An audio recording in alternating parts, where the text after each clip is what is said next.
It is claimed that Ontario electricity ratepayers were forced to subsidize the sale of excess power to neighboring jurisdictions at a cost of $1 billion in 2013. What is your position on retaining that excess power for ratepayers and reducing overall hydro rates? What we intend to do is get back to some of those deals that don't at all advance the interests of people in Ontario. We are actually paying more to produce this bargain basement electricity that we have on the market. We're lighting up the skyline of Manhattan with the hard-earned tax dollars of people in Ontario. We intend to stop that. We intend to take the excess electricity and sell it by direct trading.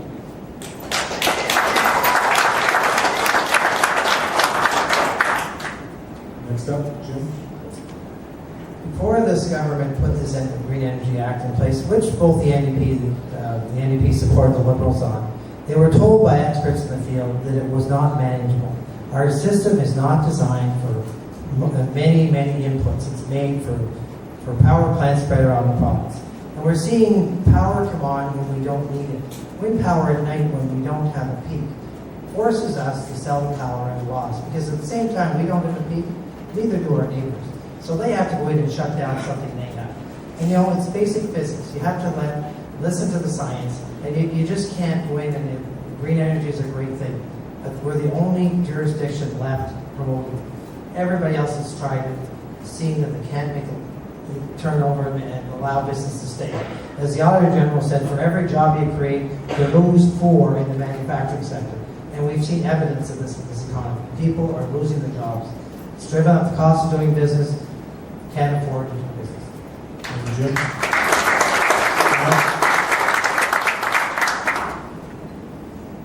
The entire electricity system is falling apart.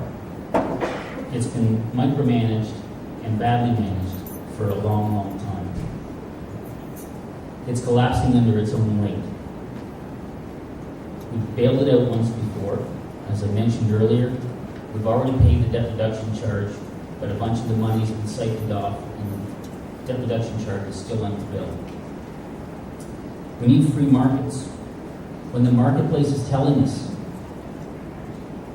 that we can produce cheap electricity, we've got water going over Niagara Falls and not being capitalized upon in preference for windmills and solar panels. What have we done? We've broken it. We're living in a disaster, and the costs are piling up. We're all paying for it. It's not fun. Thanks, Sean. John? Simply put, we need clean, green, renewable energy. We need that. We don't need another 2 nuclear power plants with waste in excess of $20 billion that we have to get rid of every year. We have to think about the planet, we have to think about the future, we have to think about the future for our children and our children's children.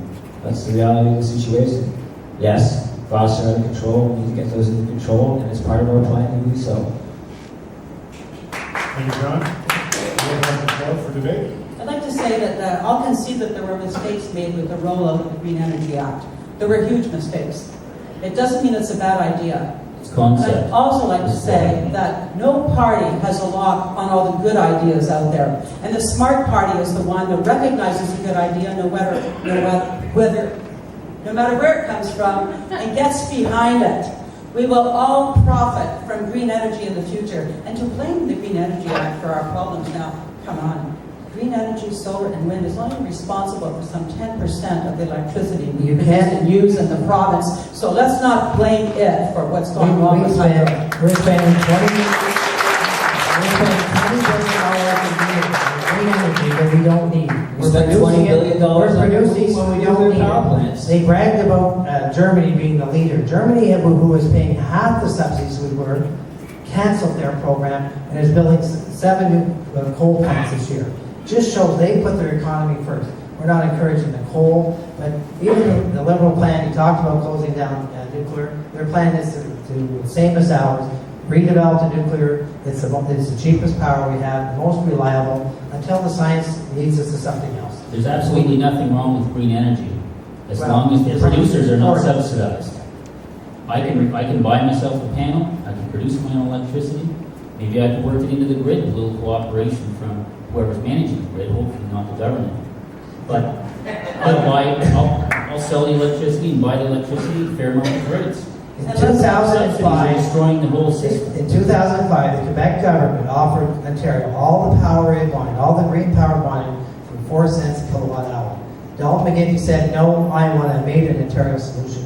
And we were paying up to 80 cents kilowatt hour. It makes no sense. It's costing us. Then, that's a part of history, but it's not current affairs. Nobody's getting 80 cents an hour for. I'm still getting a bill next They month. are. That Those was- are 20-year contracts. That was 20-year contracts. But on the other hand, let's just take a minute here and let's have some applause for conservation. Do you know that we could, if we were to harness all the electricity that's produced and wasted in this province, we could double what we have to use. So let's hear it for conservation. We're only here for conservation. I was coming home from the train a month ago. U.S. Steel in Hamilton shut down the plant because they couldn't afford the power. That's a bad way of doing conservation, and that's what happened that day. That's We right. have to get energy rates under My control. point exactly. It's 1,500 people off work that day because they couldn't afford the power. We're going to end it there and move on to the next question. Thank you very much. This one goes to Jim. Premier Wynne has announced a $29 billion investment in transit and transportation infrastructure, predominantly for the GTA. This program will be funded through taxation, a portion of which comes from SDG businesses, workers, and homeowners. What benefits can the taxpayers in this region expect to receive? Well, we just don't believe we need to raise taxes further. This government has doubled their spending, doubled their revenue intake. With $130 billion spending, can they not find 2% savings? When you just look at the money they're wasting, every year in the Green Energy Act, they're wasting $2 billion. That would pay for the program alone. Let's not talk about the canceled power plants, the health, $2 billion they wasted there, Orange helicopter, and all the things we don't know. Because I will say one thing, I'm shocked at how they've done their best to make sure we don't find out, the taxpayers don't find out what they've wasted in this province. Kathleen Wynne says she wants to get to the bottom of it. Let's see her call an inquiry. She's the only leader that refuses to do that. And why? Because we'll see more deletions, more hard drives wiped, more illegal activities in the Premier's office.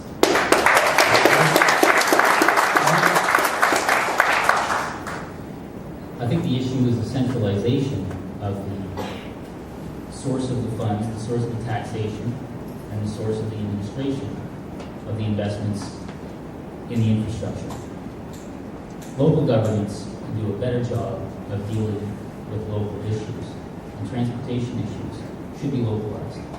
I would like to pay for the infrastructure in my neighborhood, my county, and I would like for Torontonians to pay for the infrastructure in Toronto.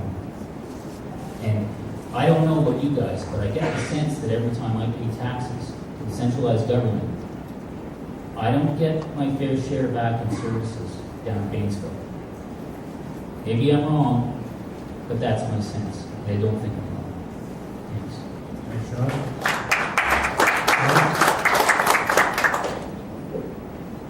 So when we took office in 2003, we acted on the lack of investment that was put into infrastructure. We invested $100 billion into infrastructure while we were in government. It simply wasn't kept up to par. When we got back from World War II, we had booms. We saw a boom in population. We also saw a boom in infrastructure. Now that infrastructure is failing, and we realize that we have to reinvest in that infrastructure. It has to happen. We all like to sit around and complain about paying taxes, but we need those essentials to stay alive. Thank you, John. Elaine? Thank you. Jim mentioned that we would have to, we would just see more illegal activity in the Premier's office, and I just want to say, first of all, no we won't, because we're going to change Premiers. There will be no illegal activity, and then after Premier's charge. Now, as far as the necessity to fund transit, it's irrefutable. We absolutely have to get Toronto, which is bottlenecked everywhere, we have to get it moving. That is the engine of the province. And we have ways, we believe, to fund it equitably. For one thing we're going to do is impose a 1% tax hike on corporations. And we intend to as part of our war on waste, we don't think that eHealth and Orange and the gas plant scandals were the only places that the last government has wasted money. We think there's lots of it being lost in the system. We intend to appoint a Minister of Savings who will look for all the loose dollars, and believe me, there's a lot of it. You've seen what we wasted, you know how much money there is at the provincial level. We intend to harness that money and build transit where it's needed. The Liberal government is proposing a 10-cent tax increase on a liter of gas. We just don't think we need to burden our seniors, our people in this province, our businesses with another tax rate. That's a huge tax rate. We're already having problems competing. We're already having problems paying our bills. We're talking about a savings of 2%. And as Elaine said, this government has wasted so much money. 2% should be very easy to find. But this is the government that will not acknowledge that they made any mistakes. And there's lots of them. Surely they can acknowledge there's 2% savings somewhere. I believe that with local governments, we have greater accountability. When you're closer to the people who are representing you and spending your money, and you can drive over to the township hall and have a discussion about how the infrastructure is being built and how the costs are being credited and how the money is being spent, you have a very excellent opportunity to create change and create efficiencies.